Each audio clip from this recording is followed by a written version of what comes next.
Indonesia merupakan negara agraris yang sangat bergantung pada sektor pertanian. Pertanian bukan hanya sebagai sektor penghasil pangan, namun juga sebagai tulang punggung perekonomian nasional melalui penyediaan bahan baku industri dan lapangan pekerjaan. Provinsi Kepulauan Bangka Belitung, yang merupakan sentra pertambangan timah nasional, menjadikan timah sebagai komoditas ekspor utama. Namun tetap menempatkan pertanian pada sektor utama sebagai penyedia lapangan pekerjaan tingkat lokal, terutama di kabupaten-kabupaten, termasuk Kabupaten Bangka Tengah.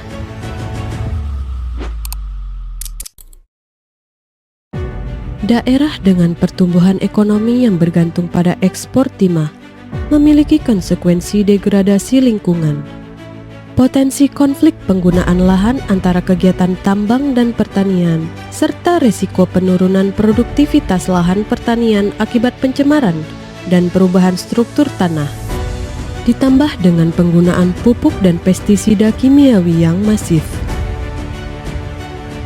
Peran Undang-Undang Nomor 22 Tahun 2019 tentang Sistem Budidaya Pertanian Berkelanjutan menjadi sangat relevan. Undang-undang ini mewajibkan penggunaan lahan pertanian dilakukan secara berkelanjutan. Pengaturan zonasi wilayah melalui Keputusan Menteri Pertanian Republik Indonesia tentang Lokasi Kawasan Pertanian Nasional 2025 menetapkan Kabupaten Bangka Tengah sebagai kawasan pengembangan tanaman cabai, berperan untuk memastikan wilayah pertanian terlindungi dari alih fungsi ke tambang. Selain itu, Dinas Pertanian dan Ketahanan Pangan Kabupaten Bangka Tengah melalui inovasi Sipahit atau Sistem Penyuluhan Pertanian Penggunaan Agen Hayati untuk Tanaman berkontribusi untuk mewujudkan pertanian organik dari hulu hingga ke hilir melalui kolaborasi antara pemerintah, petani, kelompok wanita tani, dan masyarakat untuk mewujudkan ekonomi hijau, kesejahteraan petani, dan Indonesia yang mandiri pangan.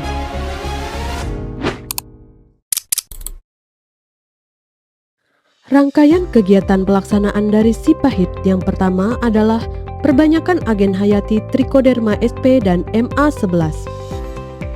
Trichoderma merupakan jamur yang berperan sebagai biofungisida yang bekerja menghambat jamur patogen penyebab penyakit tanaman, stimulator pertumbuhan sehingga dapat meningkatkan hasil panen, dan menjadi jaminan keamanan pangan melalui sertifikasi Prima 3 cabai merah keriting.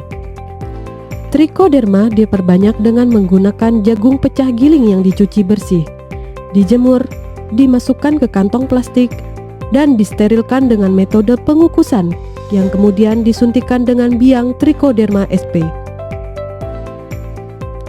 Selanjutnya, perbanyakan MA11 dilakukan di laboratorium mini MA11 yang dikelola oleh kelompok Tani Sejahtera Desa Benteng, Kecamatan Pangkalan Baru. MA11 merupakan mikrobakteri dekomposer pada pembuatan pupuk NPK organik. Kegiatan kedua adalah sosialisasi dan penyuluhan yang dilakukan langsung oleh penyuluh pertanian kepada petani cabai merah keriting tentang Trichoderma dan MA11 sebagai agen hayati untuk mengurangi penggunaan pupuk kimia.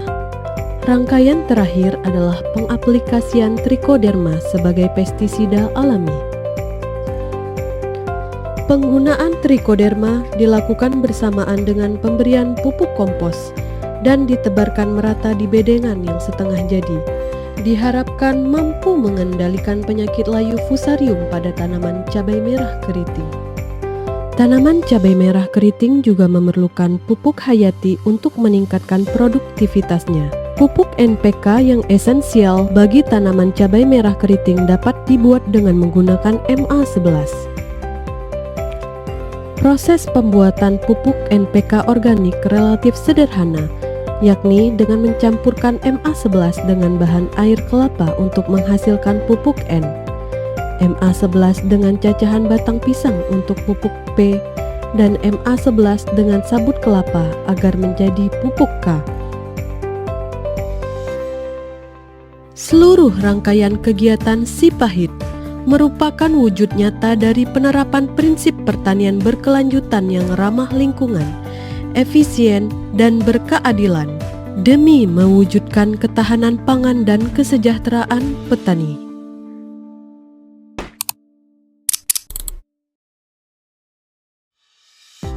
Dari 2016, cuman yang pakai MA sebelahnya dari 2020. Inovasi dari Pemda Bangka Tengah dianjurkan untuk memakai MA sebelah. Mulai tahun 2022, sebelumnya kami memakai pupuk kimia aja. Tahun 2024 kami beralih ke Trichoderma, itu memakai yang padat. Nah sekarang ini kami mencoba yang cair ini. Bagus hasilnya, lebih subur, serta hasilnya lebih meningkat.